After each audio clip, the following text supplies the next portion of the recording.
مساء الخير. أزمة وراء أزمة، وما زالت البلد خاشة في النفق، ولسه ما طلعناش، ومتى راح نطلع مش عارف. بعد شوية بنعرف. فاصل وراجعين.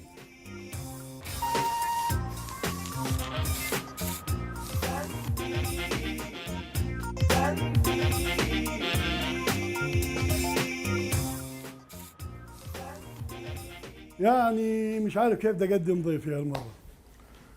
إذا قلت صديق ف يعني كلمة قليلة، إذا قلت زميل كمان لا تكفي، إذا قلت نفس العجنة، يجوز العجنة ما بعرف شو بحكي عنها. صراحة من أصعب التقديمات إنك تقدم قامة مثل أحمد حسن الزعبي، الكاتب الساخر المشهور أردنيا وعربيا. كيف بدك تتعامل معه؟ الكل كان بانتظار هذه الحلقة. إذا قلت لكم من 2014 لغاية الآن وهم بيقولوا لي استضيف أحمد استضيف أحمد، يفكروا العلة مني. بعد شوية راح تعرفوا العلة من مين. ليش ما استضفتش أحمد طول هالسنوات؟ هسه نستقبل مع بعض أحمد حسن الزعبي ونبلش الحكي. تفضل يا أحمد. يا رب. حبيبنا، هلا أبو وطن عزيز، يسعدك ربي. الله يطول عمرك. كيفك؟ يا هلا بالغالي. تعرف لما أنا نشرت إنه معي أحمد الزعبي، أكثر كلمة أجتني شيء واخيرا، الواو هاي ضروريه. واخيرا هذا بعد طول انتظار يا سيدي. بعد طول انتظار. طب انا بدي تحكي الناس العله مني ولا منك؟ لا والله مني. طب ليه؟ انا معترف. طيب اول شيء شوف، ربما احنا ما بنلتقيش كثير والله ابو وطن، يعني اللي هو فيس تو فيس. صحيح. لكن نلتقي كل يوم. صحيح. بالروح وبالكتابات وبالمواقف، وبتعرف المعزه يعني. صحيح. هذه واحيانا قد ما هي القرب يكون من الانسان يحجب احيانا. العله مني لانه انا لا احب الظهور كثيرا. ما بحبش اطلع، يعني انا بقول انه اذا في مناسبه مهمه ممكن نطلع فيها، اذا في شيء نحكي فيه بنطلع فيه، اما لكن تطلع لاجل الطلوع يعني طلعه لا، مش كثير. بس انت مطلوب يا كثيرين مطلوبين. للتنفيذ القضائي مطلوبين، وين كثيرين مطلوبين. الله يبعد عنك، مطلوب للتنفيذ القضائي. لا هذا قضايا بالمحكمه. تحب اعمم عليك؟ اذا في عندك الرقم هذا حاط لي تليفونك يا سيدي على السريع. حبيبنا يا وطن. الله يسعد قلبك. سلمت. انا كثير مبسوط انك معي. وانا اكثر والله. من التعليقات قالوا يقول لك لقاء العمالقه، ذكروني بالافلام الهنديه او المصريه مثلا. فاتن حمامه وفريد شوقي. اسامي فاتن ومين شوقي بعدها. نقي وانا قبلان ما عندي مشكله. الله يسعد حبيبنا. انا صراحه يعني انه يكون معي احمد الزعبي او احمد حسن، او يقولوا لك احمد الحسن مرات. احمد الحسن. احمد الحسن. اهل الشمال بالذات يحكوا لك احمد ما بنقولها، احنا بنقول احمد. احمد الحسن. ما انا بشوف اكرم الزعبي صديقنا المشترك هو ابو احمد، دائما يقولوا ابو احمد. طيب الان احنا بنبلش الحوار تبعنا. احمد حسن الزعبي اصبح الان مش مجرد كاتب ساخر ومش مجرد رجل شعبي، اصبح حاله منتشره عبر مش الاردن والوطن العربي. هل هذا يثقل على احمد حسن الزعبي؟ هل هذا غير في حياه احمد حسن الزعبي؟ انا عرفتك قبل جزء 15 سنه. بين كنا في بداياتنا الاثنين. كنت اكثر براءة. طبعا مش معناه انك مش بريء الان، هسه بلاش على السوشيال ميديا يبلشوا فيا يقول لك قصدي يعني اكل منك الزمن.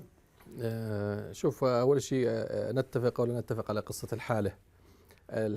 انا ما بقدر اقول عن حالي لا حالة، ولا انا ما زلت بعتبر نفسي الكاتب الساخر اللي هكذا وصفونا. يعني احنا بالعادة كنا نكتب همومنا واوجاعنا وننفس فيها كما برنامجك تنفيس على هالجرائد، نكتب أوجاع الناس، نعتبرها المساحة المحررة بهالصحيفة اليومية. لكن هل هي تشكلت حالة في أذهان الناس؟ ما بقدر أجزم. يعني هذا بيكون جزء من الغرور، أنه بدك نقول لك أنا حالة. لا، هذا مش كثير من التواضع يعني. لا بالعكس. يعني هسه لما تنزل بالشارع ما بتلاقي لك على الأقل وأنت ماشي 10 دقائق 10 أشخاص بدهم يتصوروا معك؟ ممكن بتلاقي، بس قبل 10 سنين لا، كنت ترجى واحد انت تتصور معه. لا والله، حتى المصور اللي بدك تتصور مشان جوازات سفر بكون قرفان منك اصلا. اما هسه فرق يعني. شوف، هي عمليه تراكميه للعمل والعمل الجاد وربما احيانا المواقف اللي بتظلك انت ثابت عليها. يعني هم بيعرفوك الناس لو كنت متقلبا يعني من 10 سنين 15 سنة اللي بتكتب فيهم بالجريدة، كل يوم تقفز من ضفة إلى ضفة ومن زاوية إلى زاوية، بجوز ما بتلاقي الاحترام أو هاي الشعبية الموجودة بالشارع. بس لأنه تم امتحانك في أكثر من موقف وبقيت أنت ثابتا على مبادئك وعلى موقفك، أعتقد أنها رسخت عند الناس أنه ممكن هذا الرجل يعني نحترمه ونبقى معه ما زالوا معنا. بس أنا كمان شخصية أحمد قبل أول ما بلشت بال 2004 بجريدة الرأي، وكنت تكتب مقالتك أول شيء كأنها بلشت أسبوعية في ملحق الشباب بالضبط. نعم. وكنت أنت في الإمارات. مضبوط. كنت كاتب اجتماعي، كاتب ساخر اجتماعي، نادرا ما تنحاز للموقف السياسي. صحيح. وإذ بأحمد فجأة يخش الموقف السياسي تدريجيا، وأحمد الآن في مواقفه السياسية ليس أحمد قبل 15 سنة بال 2004. صحيح. شخصيتك نضجت مع القراء ومع صحيح. المتابعين وأصبحت حالة حقيقة. أنا ما بدي أنفخ فيك، أنا بكره النفاق، لكن أنا أتكلم عن حالة أمامي، يعني حالة أنت طلعت بال 2004 أنا طلعت بال 2005 بالأنباط، فيعني تقريبا يعني الفارق بيننا سنة. أصبح أحمد وكأنه حزب لوحده. ويقال بأنه أحمد يخشى الجماهير، لذلك بين قوسين هم بيحكوا، أنا بنقول لك اللي بيحكوه، يركب الموجة. هل هذا صحيح أنه الكاتب الساخر يخاف من الجماهير فيعطي الموقف التي تريده الجماهير؟ لا، هو شوف بقصة النضوج من 2004 للآن. بالبداية كلياتنا بلشنا بمقالة اجتماعية. صحيح. لم تتكشف قضايا فساد كثيرة في البلد، ولم يذهب البلد إلى المنحنى الخطير اللي احنا عايشين فيه الآن. أجبرنا إجبار أحيانا أن نتخلى حتى عن سخريتنا الهادئة والناعمة واللطيفة ونروح نحو المصادمة مع الحكومات ومع السياسات العامة ومع كل شيء. يعني مش هذا الدور اللي احنا كنا بدنا نلعبه، لكن بغياب الحياة الحزبية الحقيقية، بغياب المعارضة، بغياب الأحزاب، بغياب الهيئات اللي ممكن تشيل عنك هذا العبء، أنت تورطت بهذا الشيء حتى أنت تقود هذه المسألة وتقول للظلم كفى ظلما وللسلطة كفى يعني استبدادا بالناس، وأن تقول كلمتك ولو أنت تخليت عن ثوبك الساخر. أنه الكاتب الساخر يمشي مع الموجة لأنه يخشى الجماهير، أنا أعتقد لا، لأنه الكاتب الساخر أحيانا هو الذي يقود الموجة، هو الذي يصنع الموجة ويتحمل كل الأعباء.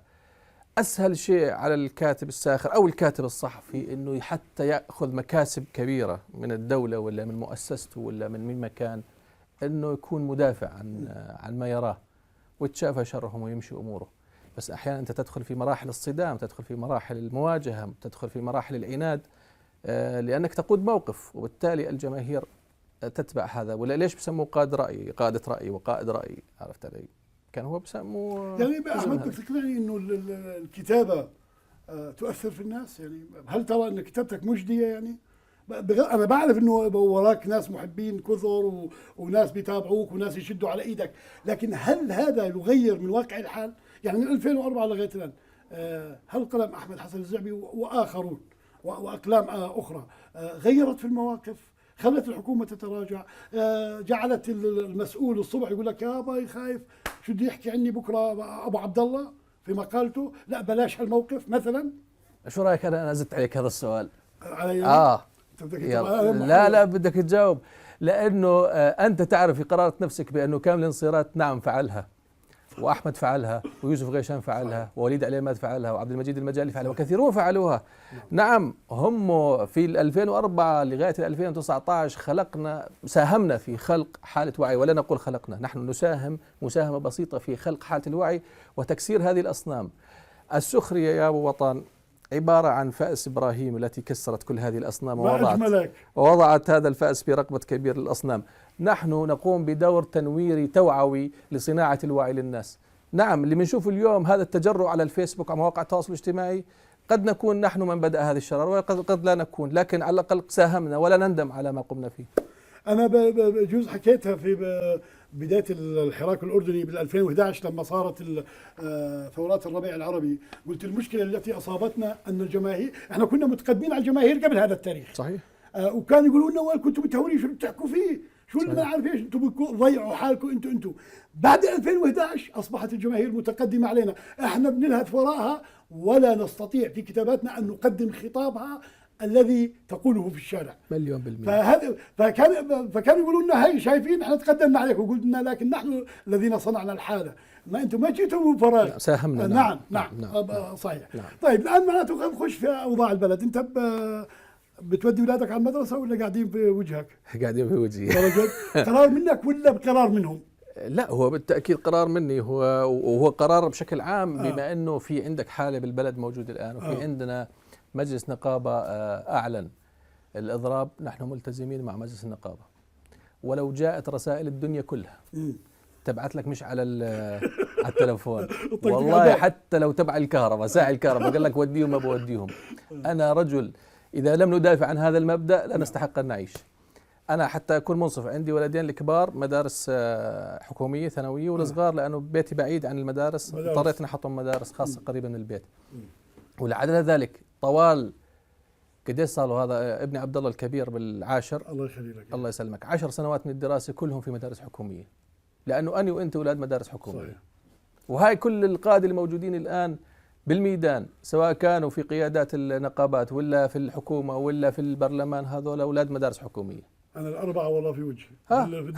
لا هذول الأولاد صاروا يقولوا لي يابا، أقول لك رجع لنا هالشنطة اللي اشتريتها وخلي اشترينا فيها لعبة. صاروا كيفين على العطلة هم. طبعا. لما أقول لهم بدهم يفكوا الإضراب أمزح معهم، لا وما عارف إيش. قلت له بكرة بدك تداوم، شو أداوم؟ قلت له لا حبيبي إحنا ملتزمين.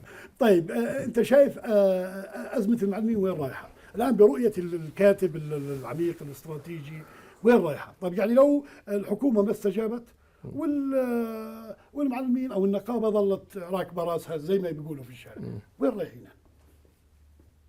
رايحين نحو شيء خطير جدا ابو وطن، خطير جدا جدا جدا. شو هالخطير هذا؟ الخطير انه الان انا الالتحام الشعبي مع نقابه المعلمين في 4 أسابيع مضت او 3 أسابيع ماضيه فريده من نوعها لم تتكرر. صحيح. وعلى الحكومة أن تعي بأنه الآن هؤلاء الناس اللي تعاطفت الأهالي مع المعلمين ومع نقابة المعلمين، ترى مش كله حبا في المعلمين، خليها تفهم، هو كرها في الحكومة وفي صحيح. سياسات الحكومة. صحيح. فلذلك العناد لا يأتي بنتيجة. إذا استمروا على مواقفهم سوف يصبح الشعب الأردني كله خاصم للحكومة، وسوف يصبح مصير حكومة الرزاز أسوأ من مصيرة هاني الملقي. واللي بيقول لك أنا استقلت، لا، الشعب أقالك. والرزاز إذا لم يفكر جيدا بقراءة الشارع جيدا سوف يلحق نفس المصير. أنا الآن أمام مرحلة خطيرة، يعني إحنا صح بنمزح وبنسولف، بس إنه هل أنت راضي إنه أولادي 4 أسابيع ما بتعلموش ولا حرف؟ صحيح. لا، إحنا بنكون ضد المعرفة وضد العلم وضد مبادئنا أصلا. أما لكن أنا يوم أشوف هناك تعنت حكومي وإصرار على عدم الاعتذار، وهذا لا يكلف الخزينة فلس واحد. لو الحكومة كانت تملك زمام أمرها كان اعتذرت المعلمين عما جرى في 5/9، وعلى الأقل كان قدموا نصف الحل ورموا الكرة في ملعب المعلمين، وبعدين بصير التفاوض على قسط العلاوة. لكن الحكومة لم تقدم اعتذار ولم تفتح تحقيق بما جرى ولم تتنازل عن أي علاوة. امبارح شفنا التسريبات اللي قام فيها مجموعة من الأساتذة والدكاترة والوزراء السابقين، وبقولوا لهم يا عمي الجماعة عندهم مرونة يتنازلوا عن 50%، شكروهم قال لهم ما بدنا. إذا للأسف أنا بقول لك إذا استمر هذا الشيء نحن أمام احتجاجات شعبية. طيب الآن لو جيت أنا وياك بطريقة ساخرة هيك، خلينا نلعب على الهواء، بدنا نجيب عقل هالمسؤول الأردني ونشوف شو تركيبته، شو ليش مركب، يعني عقله مش زي عقلي وعقلك. ليش قبل ليصير مسؤول كان عقله زيي وزيك، وبعد ما صار مسؤول شو بيركبوا له جوا مخه هذا المسؤول؟ ليه ما في مخ اصلا ركبوا لي؟ مش مخ؟ لا يا سيدي، اللي فيه مخ ويقرأ المشهد صح لأجل إنقاذ البلد كان يتصرف بغير هذا التصرف، بغير هذا التصرف على الإطلاق. ما في مخ، هو الآن مسير على الريموت كنترول، افعل يفعل، لا تفعل لا تفعل. أنا الآن لو بدك تقنعني الدكتور عمر رزاز خريج هارفارد مش قادر يتنازل والاعتذار من شيم الكبار، حتى لو انه كان في انا وابو وطن اختلفنا وانا عرفت انه انا قصرت بحقك، بقدرش اعتذر لك؟ بعتذر لك، وبعدين بعترف على قصة انه إلك علي مصاري ولا مالكش علي مصاري. مظبوط. وحتى الاعتراف يعني هي المسألة. المعلمون هاي اللي بجوز الناس كمان بتفكر اللي بيعارضوا قصة الإضراب بيفكروا ان المعلمين يعني حاطين رجليهم بالحيط بدهم العلاوة اليوم مش بكرة.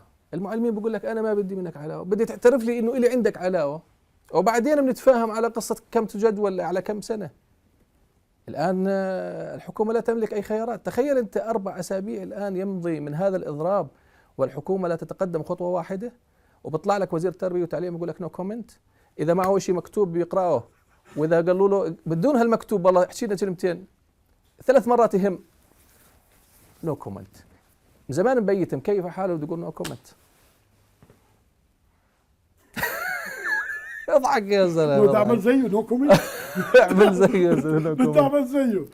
طيب يعني برضه احنا ما عرفناش، انت قلت الان فيش فيه مخ. طيب هذا الفراغ اللي جوا العقل فراغ ولا محطوط شرايط، محطوط شيء، محطوط؟ لا هو محطوط شيء برمجي نحو انه والله سيليكون. هي خلطة اللي جوا الآن أصبحت هي الخلطة اللي شالوا هذا المخ اللي كان مفكر، واللي أنا مثلا بستغرب إنه في بعض الوزراء وأنت كنت تراقبهم زي أكيد خارج الحكومة كانوا منظرين من الشيء البديع الرائع جدا. يعني بتقول أنت هذا لو يستلم إحنا بأحسن حال، ولما استلم انقلب 24 360. تعرف انا شايف المسؤول زي ايش؟ تذكر الالعاب حتى الموجوده لغايه الان، العاب الاطفال بالذات العرايس تبعت البنات اللي بس تكبس عليها تبلش تغني ويزمر، اللي كبس جواها بس فقط لا غير. هسه بتعمل معها ما يطلبه المشاهدون او المستمعون، سمعيني طب نغمه ثانيه. ما بتعرفش، ما بتعرف. مسجل عليها بس، او تعبايه عبي. ايوه يضل يلف. يضل يلف لحد ما تخلص التعبايه طيب أحمد، بتواجه صعوبات نتيجة مواقفك؟ يعني أنا مثلا سمعت عنك كثيرا من يوم صار أحمد حاد في ألفاظه في طرحه. طبعا أنت الحدة ما جت معك مرة واحدة، جت تصاعدية. سمعت كثير وكنت أخاف عليك كثير إنه ما راح يسكتوا له، ما راح يكسروه بعد شوية، راح ما عارف. كانت تصلك تهديدات مثلا؟ مين هم بده يكسروه؟ انا بسالك، انت لك 15 سنه بتكتب بس لك اقل شيء من ال 15 لك 10 سنين انت حد، ومقالتك فيها حتى في بعض كتب عنك سمير الحياري لما كتب مقال عني وعنك، بس انت خصك انك متهم بالعدميه. طبعا العدميه يقابلها لغه قاسيه في الطرح. طب نتيجه هذه القسوه في الطرح مرتاح؟ ما بيجيك الو، ما بيجيك شو اللي بتعمل، ما بيودوا لك صاحب لك يا ابن الناس خفف، يا ابن الناس ما عارف ايش. شوف هو صاحب الرساله اذا احنا ترى مش احنا ما بنشتغل بمهنه. يعني بكره لو انت الدستور قالوا لك الله معك وانا الراي قالوا لي الله معك، نبطل كتابه؟ طبعا لا، طبعا لا. احنا اصحاب رساله طبعا، مش اصحاب مهنه.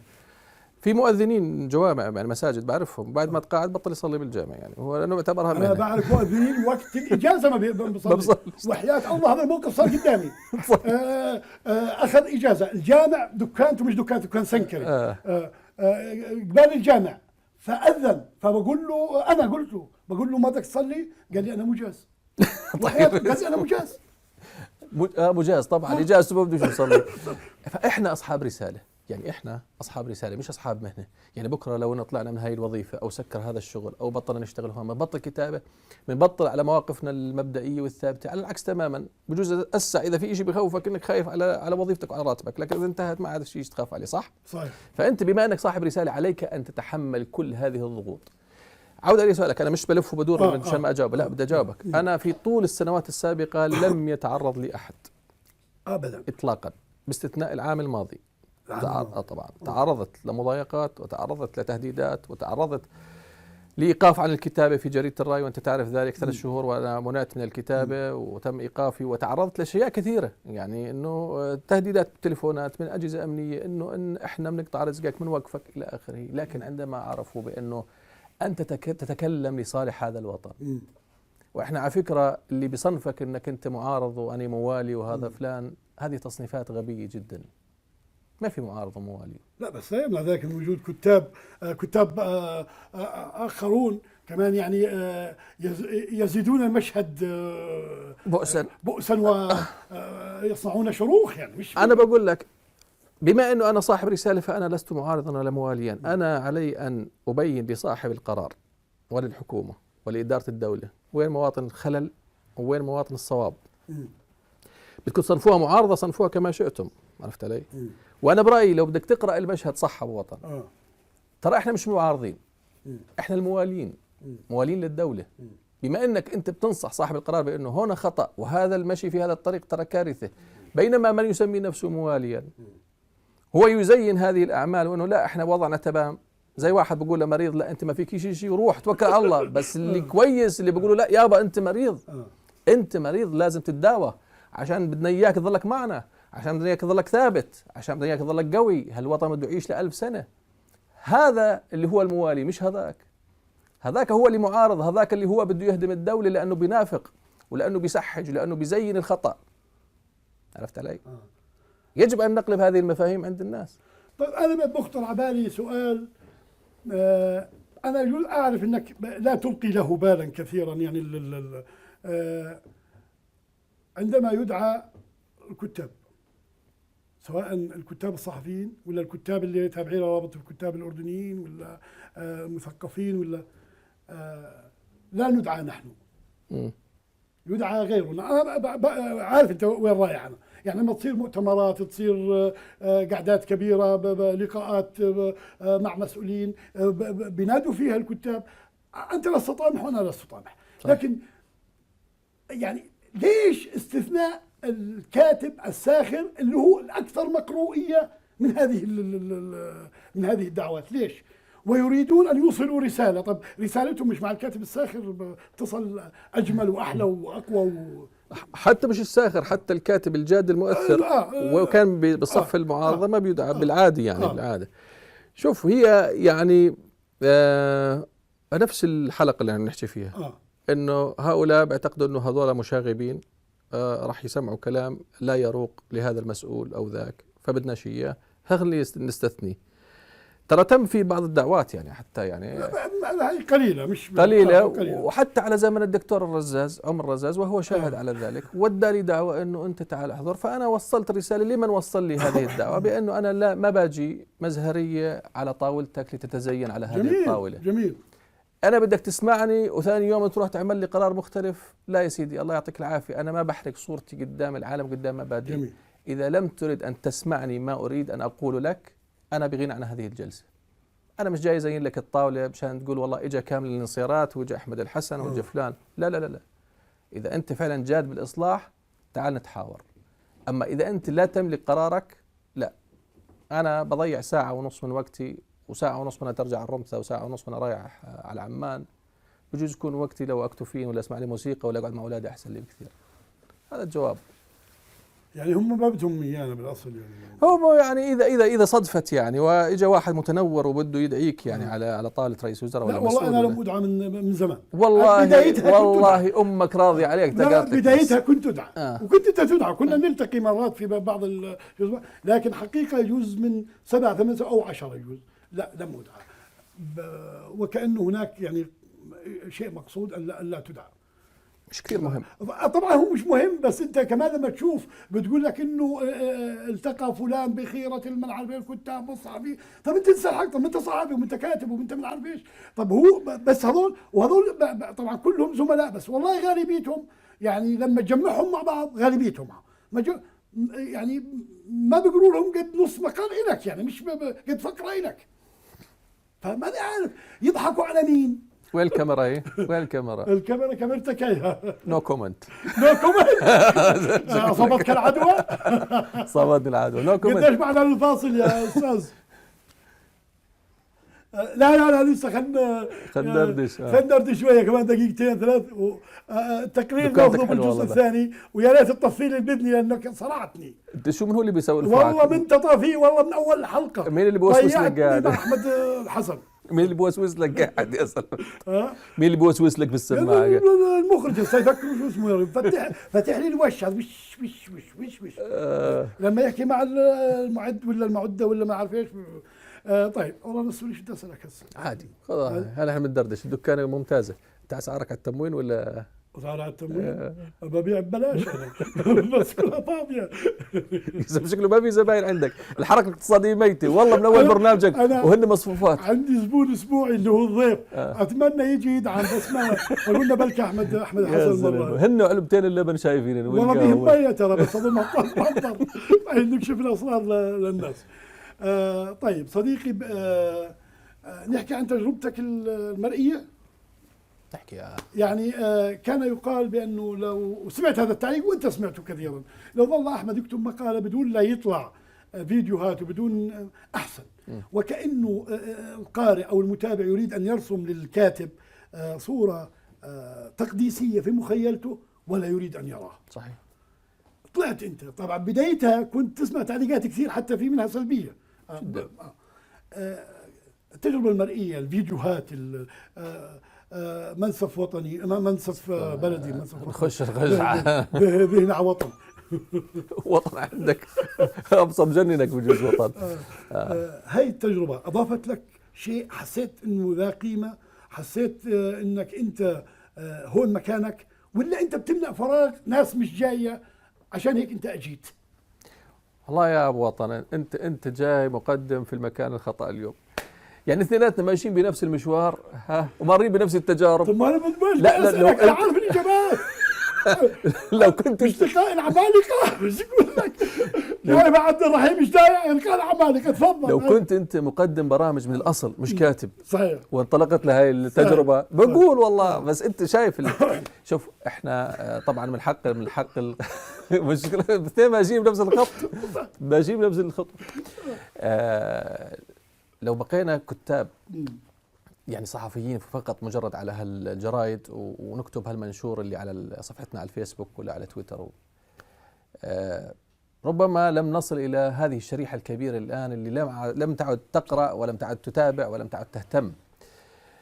احنا قلنا بالبداية بأنه السخرية والتنوير والوعي عبارة عن معركة، وانت ما بيصير الآن في 2019 في القرن 21 تحارب بالسيف. السيف وحده لا يكفي، يعني حتى لو كان عندك قوة قلب ما بتكفي. الآن احنا في عالم الصورة، عالم المرئي، عالم المشاهد. إذا الآن البرامج والمسلسلات بطل حدا يتفرج على التلفزيون يشوفها، صار يفوت على اليوتيوب مشان يشوفها. عرفت علي؟ على نتفليكس وعلى ما عارف ايش وعلى قول له في كتاب عن كذا رواية جوربة بقول لك بحضر فيلم جوربة. صحيح. عرفت علي؟ ما بده يقرأ. يعني العالم الوقت الضيق والسرعة، وبالإضافة شو معنا احنا الآن وسائل التواصل والاتصال، التكنولوجيا لازم تتواكب هذا العصر. ما بيصير انك بس تقدم ماديتك وتغيب. يعني انا بعتقد انه اكبر خطأ عملوه الجيل القديم من الكتاب اللي هم اساتذتنا انه ما طوروا حالهم نحو العصر. يعني حتى لو عندك انت كاتب وعندك شيء تقدمه حتى بمقتطف، صوره بموبايلك ووصل للناس رسالتك شفوية تصل. اذا انت عندك جمهور خلينا نفترض فئة من 18 ل 30 بتابعوك، مع المرئي بصير ينزل الفئة من 10 سنوات لل 80 60 وال 80. 80. انت الان كامل انصيرات ابو وطن بيمشي بالشارع الكل بتعرفه، مش لانه مشان الشهرة. احنا الشهرة شيء ايجابي تقطف. بيحيوك على مواقفك ويقول لك انا بالضبط.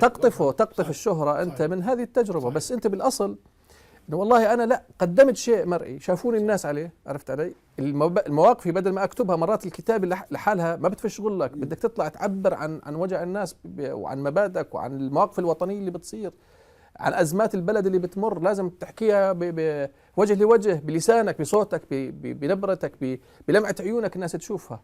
هذه الوسائل وهذه الاسلحه الجديده مهمه جدا في معركه الوعي. ما بصير بس ان اتخبى وراء المقال واقول كفى. مزبوط؟ ما بدري. هسا الناس بالبدايه هم لانه بالعاده اي شيء جديد ترى يحارب. يعني لا بس انت نجحت وانتقلت نقله اخرى من منسف بلدي لمواطن 3D، يعني كمان مطلوب عربيا، يعني مش ما هو انا كمان قصه انه نجحت او ما نجحت كمان انا بكون يعني كثير بدي اقول لك انا نجحت ما بقدر اقيم يعني انت ما بتقدر، انا بحكيها انا بحكيها عنك، انت نجحت ي- بدليل انه فيديو هذاك بتحقق نسب مشاهده عاليه، ناس بتستناك، ناس بتحييك، ناس تقول لك تقترح عليك عناوين لحلقات، عناوين صحيح. لمواضيع. صحيح. فبالتالي هذا الحاله التفاعليه تعني انك مؤثر يعني قلت لك انت بجوز اول ما طلعت في البرنامج لقيت في ناس كثير جدا. بتنتقد، في ناس قالوا لي مش شغلتك، ليش تطلع وانت كذا وانت مش وشكلك ما شو بيخرج هذا؟ وانت مش كوميدي. يا اخي انا مش صحيح. كوميدي، انا ما بقول لك اني كوميدي ولا بقول لك اني فنان ولا ممثل. صحيح. انا مش ممثل. صحيح. انا انسان اؤدي رساله، اذا بيطلع معي افيه ساخر بحطه، ما بيطلع صحيح. معي انا بهم رسالتي تصل صحيح. بالاخير. ايوه. صحيح. طيب احنا على فكره زادت الحلقه على المنتصف وبسرعه طارت، احنا بدنا نطلع فاصل نطلع ونرجع لك، بس يلا. بدي اياك تضحك شويه يعني هيك يلا يلا اضحك، هسه. نطلع فاصل. يلا.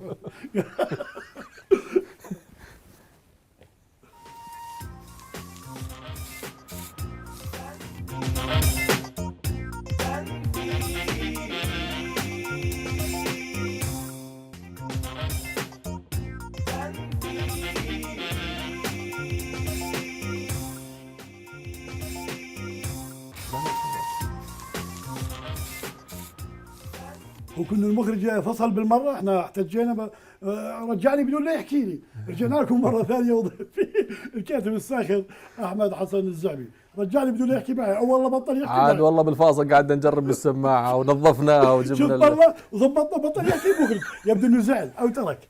مين مخرج الحلقه هسه؟ يكون الشباب عادل. انقذوا له بوطن يا اخوان. طيب انا هسه انا وياك بدنا نتفرج على تقرير عدته زميلتنا توجان فارس. والله والنعم. يعني هو التقرير مش جديد المطروق فيه، بس لانك كاتب ساخر بدنا نسال الناس عن ليش مكشرين. فالتقرير فكثير عرفت عاد من تسال والله عاد انا مكشر اكثر منهم. لا ما شاء الله عليك انت. طيب يلا. فاعطونا التقرير ليش مكشرين ولا ليش مكشر ولا انا مش سامعك بالمره ترى.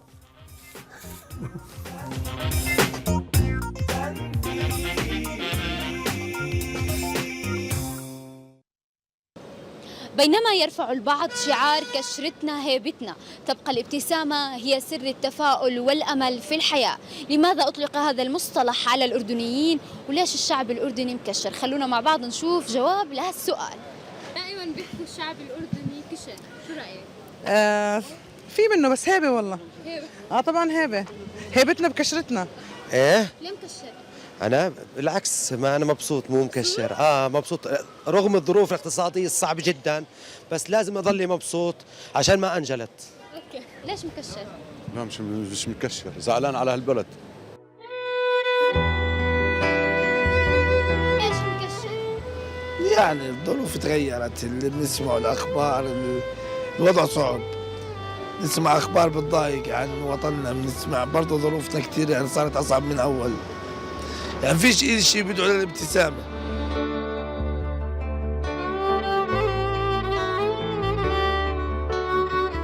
احكي لنا ليه مكشرة؟ شو؟ ليه مكشرة؟ كشرة؟ من هالحياة كشرة. مال الحياة؟ الله يرضى عليك كنت تفتش عنه. مكشر. هيك طبيعتنا. هيك طبيعتنا. مين؟ الأردنية. بدنا نسألك ليه مكشر؟ أنا مكشر لا من أوضاع الدنيا الحمد لله مريحة. الحمد لله رب العالمين. من الأوضاع. الحمد لله الأوضاع الاقتصادية بالأحرى يعني. الحمد لله. ليه مكشر؟ احكي لنا. لا ولا شيء، بس أزمة السير هيك بتضغط الواحد لما يروح أي مشوار. في ناس رواتبها 20,000 و13,000 يعني، وفي المعلم باخذ 400، بالجيش اللي بالدرك باخذ 400، يعني هذا مش معقول. اللي راتبه 30,000 ليش تاخذن 30,000 هذا راتبه؟ على أي أساس تاخذن؟ واللي باخذ سكرتيرة بتاخذ 4,000 على أي أساس؟ في ناس عندك معلمين، في متقاعدين، كلها طبقة كحيانة، يعني ثلثين الموازنة بتروح للأغنياء.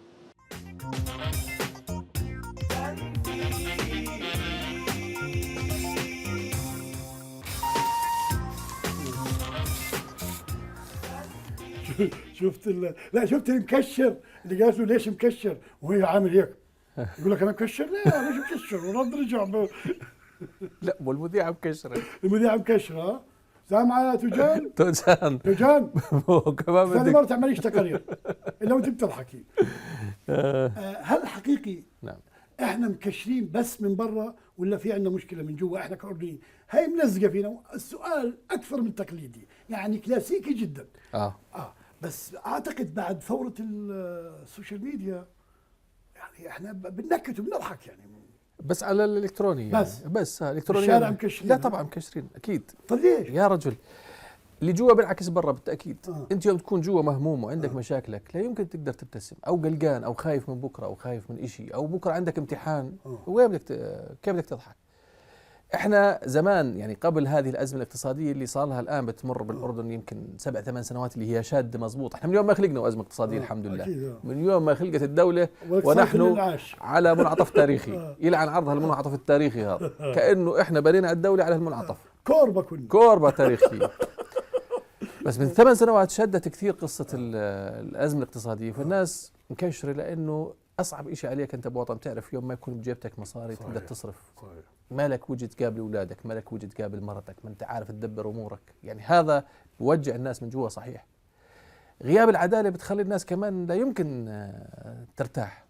غياب افق المستقبل، انا مش شايف في مستقبل يعني هذا يصنع الكشره. طب ما ايام الطفره كانوا مكشرين، وهي انت سمعت شو حكت او واحده لا البنت الاولى قالت انه كشرتنا هيبتنا.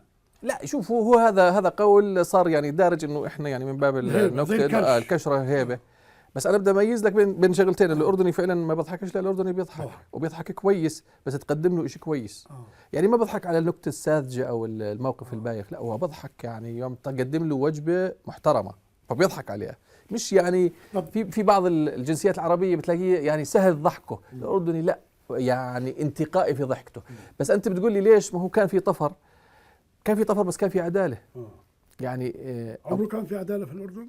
ابوي وابوك في الستينات وبالخمسينات وقبل ذلك كانت كلها عايشه بمستوى معيشي واحد تقريبا. كلها احسن واحد معمر له 3 غرف صف ولا غرفتين صف مزبوط. ما في حدا عنده قصر والثاني عنده والله خربوش. نادر ما تلاقي هذا التفاوت الطبقي. حتى نفس نوعيه الاكل يعني تسال هذا تسال كلهم طابخين نفس الطبخه. يعني قال لي شخص محترم ما بدي اذكر اسمه، قال لي انا ابوي ما دام محترم ليش بتذكر اسمه؟ لا ما هو انا مشان خايف الجرائم الالكترونيه على المحترم. حساسيه وضعه الاقتصادي يعني مشان ما نجرح فيه. يبدو مسؤول كبير. فهو لا بقول لي انا ابوي من الناس الميسورين، يعني كان معه مصاري، بس انه بنفس الوقت كنا عايشين زينا زي اي حدا ثاني جارنا.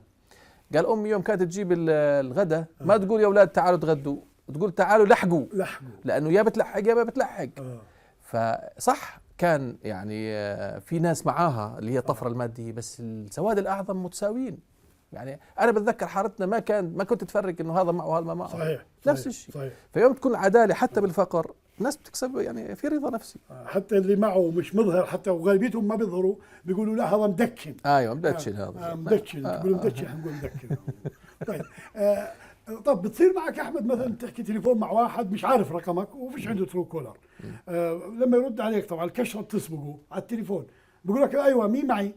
هيك بتحسه بفط فيك فط. بتقول له انا مثلا بتصير معي بقول له ابو وطن كم ساعه لا بتحس انه انت كانك بتشوف وجهه بلش يضحك. يسبقك بضحكه اول ما ينذكر اسمك. لا هو شوف الرد هذا الاستباقي تبع الكشره انا اللي بمارسه. انت بتمارسه؟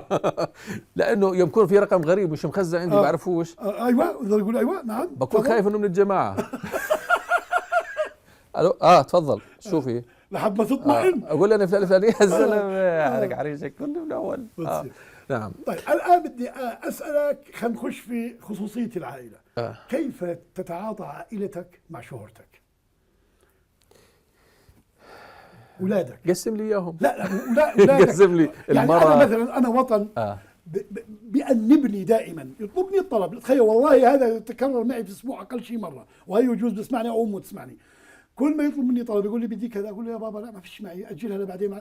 كل يقول لي عشانك مشهور ما بدك تعطيني.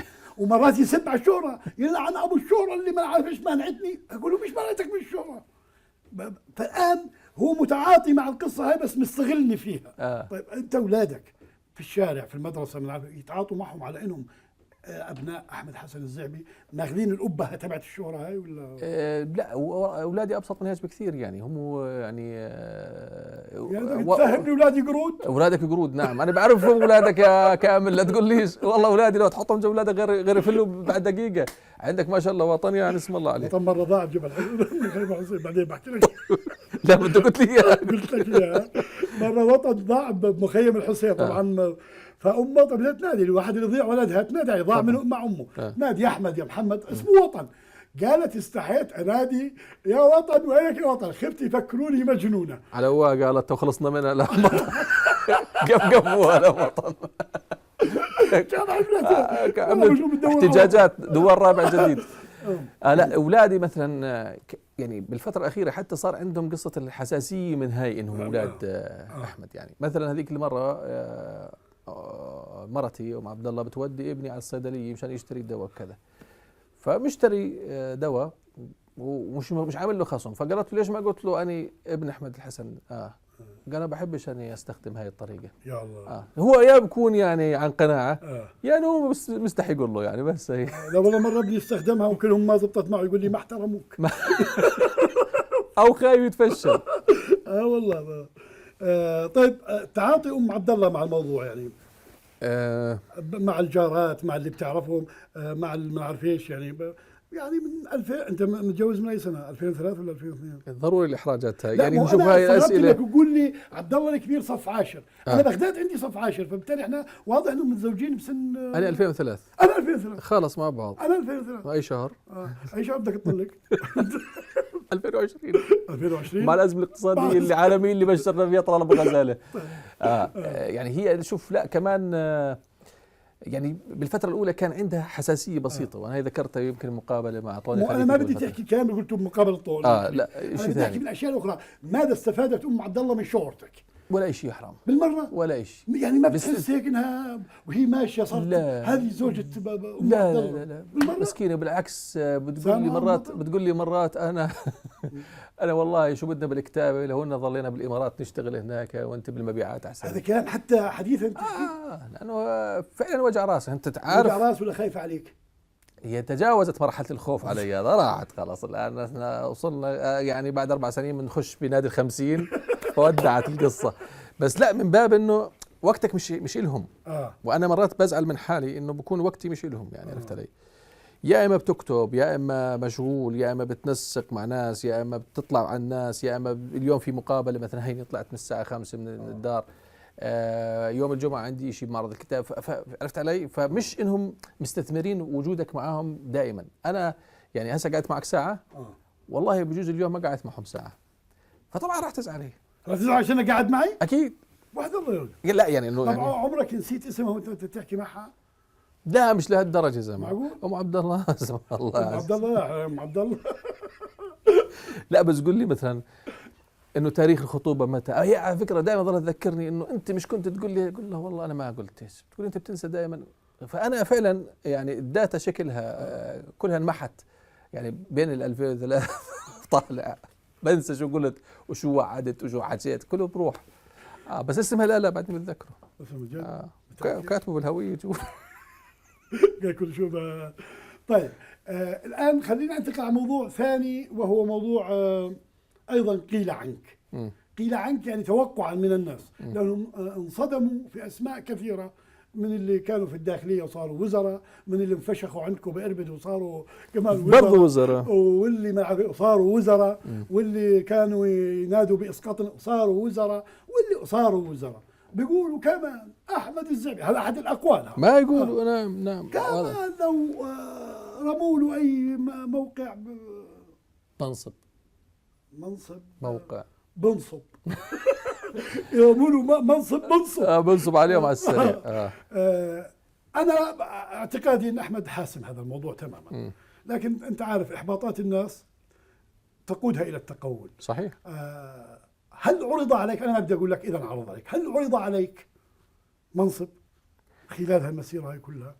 شوف بداية أنا ما بلوم الناس صدقا على الإطلاق، لأنه تعرضوا لخيبات أمل كثيرة، وأنا واحد من الناس اللي تعرضت لخيبات أمل. ناس كنت أعتقد بأنهم أصحاب مبدأ وثابتين، ويا أخي أنت مكانك هنا، لا تترك هذا الخندق وتذهب إلى الزاوية الأخرى إلا إذا كنت من البداية أنت تطمح لهذا المنصب أو تطمح لهذه الوظيفة، وتترك هالرسالة اللي أنت الله أكرمك فيها أنك تكون أنت تتكلم بصوت الناس وتكون أنت كاتب. صدمت. فلذلك أنا ما بلوم أي واحد. بالعادة أنت اليوم تكتب لك تعليق أبو وطن أو منشور إلا ما تلاقي واحد أنت بتعارض هسه بكرة بس يعرضوا عليك منصب بتصير. ما بلومهم على الإطلاق، لكن بيني وبين نفسي وأحيانا تتعرض أنت لامتحانات عملية وتدوس على هذه الدنيا كلها، لأنه مش شايف أنا في إشي بيستاهل قد احترام الناس لك بالشارع. لا يوجد منصب بالأردن مهما على يساوي احترام عجوز أو ختيار أو طفل إليك ويسلمك يسلم عليك ويبوسك ويتصور معك. ما في، والله ما في. لذلك يطمنوا، ولن يكون ولم يكون في يوم من الأيام أبدا، حتى لو كان في حكومة وطنية حقيقية. يا سيدي احنا في اللي شايفينه الآن طريقة التدوير، إعادة تدوير المناصب لن يكون تدوير هناك. دورتنا يا رب. تدوير هالسعيات إذا تغير نهجنا، صار في انتخابات، صار في حدا بده ينزل، صار في عندك مشروع، أما مش تنزل لأنك بدك تنزل وتملك قاعدة شعبية. يعني أنزل وعندي قاعدة شعبية وأنا ما عندي مشروع سياسي أقدمه؟ لا. ذكرتني يقال أحمد الزعبي أقرب إلى الأخوان المسلمين، هل هذا صحيح؟ وفي ناس بيقول لك أقرب إلى اليساريين والشيوعيين. اليساريين بعرفها أنا، بس أنا أنا خايف إنك بتستعمل يديك الثنتين يمين وشمال. يمين وشمال، هاي كويسة. أنا ترى كثير بكيف عليها إنه أنت متهم بثلاث أطراف. يعني في كثيرين بيقول لك أنت أداة بيد النظام والسلطة، إنه بحركوك زي ما بدك وعشان ينفسوا. هم بدروش إنه العالم دايخة ولا حدا لا، بيبص. وبالذات إنك تكتب في الرأي هاي لحالها تهمة. مع إنك تكتب الرأي، هو تاريخيا جزء أنت واكبت إنه كيف كنا نكتب صحيح. اجتماعي وتم بوقت توظيفنا، وبعد هيك يعني أنا مقالتي لغاية الآن يحذف منها وتمنع. احنا بطلنا نكتب لأنه صرنا نعرف. لا، أنا منعت إني أكتب، منع من النشر، منعت.